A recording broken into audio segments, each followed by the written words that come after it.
During this last week, you've got used to seeing me teaching on joy, but this is an extra video, an update on Iran. I've called it Update on Iran Part 2 because things are happening very quickly in the Middle East between Israel and Iran.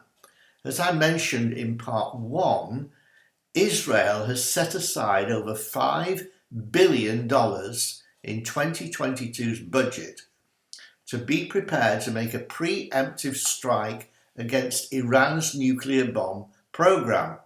They've got now enough fissionable material to make an explosive bomb. They've got the detonator, they've got the transport system, the rocket, long range, and they can now attack Israel. And Israel cannot allow that. So Naftali Bennett, Israel's Prime Minister, and his cabinet have revised their military strategy by adopting what's known as the Octopus doctrine.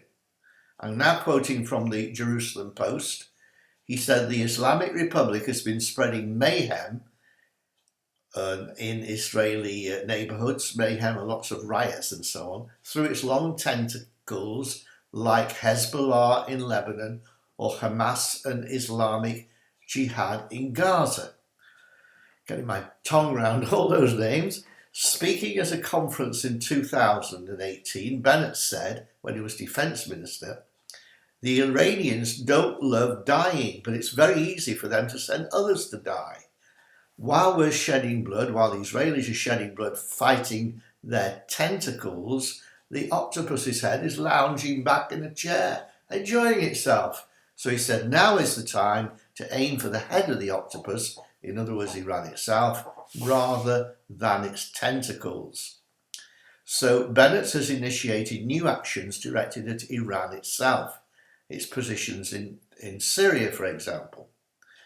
He said again, quoting, when the tentacles of an octopus strike you, he said, don't just fight against the tentacles, but suffocate the head. Likewise, we will do that with Iran. Now, a lot of cyber warfare has been going on between Israel and Iran has caused quite a lot of problems because of their cyber attacks on the water supply in Israel. Bennett responded, he said, listen, do not hack us. If you do, there will be a heavy price to pay.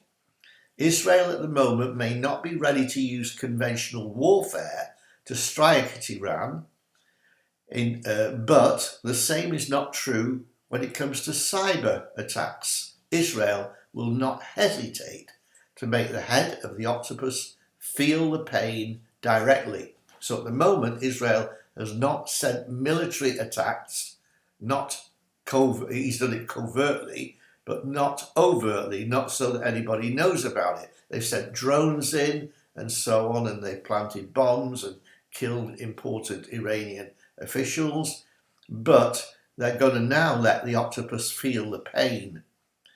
Because of the growing effect of this doctrine on inflicting pain on the head of the octopus, in other words, Iran itself, rather than on Iran's allies, the tentacles, it means that Israel is now more willing to display its military superiority.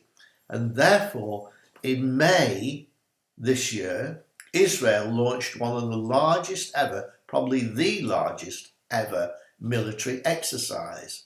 So there's the Octopus doctrine, here's the exercise. The exercise was called Operation Chariots of Fire, like after Elijah. This has been a 4-week-long exercise, which is just finished. It's been completed by the IDF, Israel Military Forces, and thousands of soldiers and reservists took part in the drill. The IDF said that the 4-week-long drill simulated a multi-front, fighting on all directions, a multi-dimensional war against Israel's enemies in the air, at sea, on land, and on the cyber front, because ongoing tensions are being caused by Iran through various ways, and they're going to stop it. They're going to be ready, so they've practiced a simulated attack on the new underground uranium centrifuges.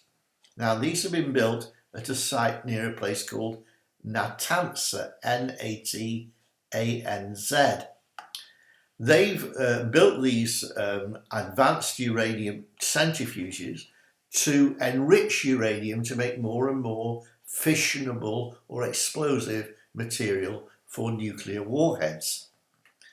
Not only have the soldiers on the ground not only have the soldiers in the air practiced at bombing, simulating bombing those underground places, because it's hard to penetrate through with a bomb that will go underground and make an underground place explode. Not only have they practiced that, but they've also practiced, their soldiers on the ground have practiced how to deal with rising riots. They had a lot of riots in Arab Israeli cities in 2021. So they practiced dealing with and containing, how they've done this I don't know, but this has been 4-week-long practice of operations Chariots of Fire.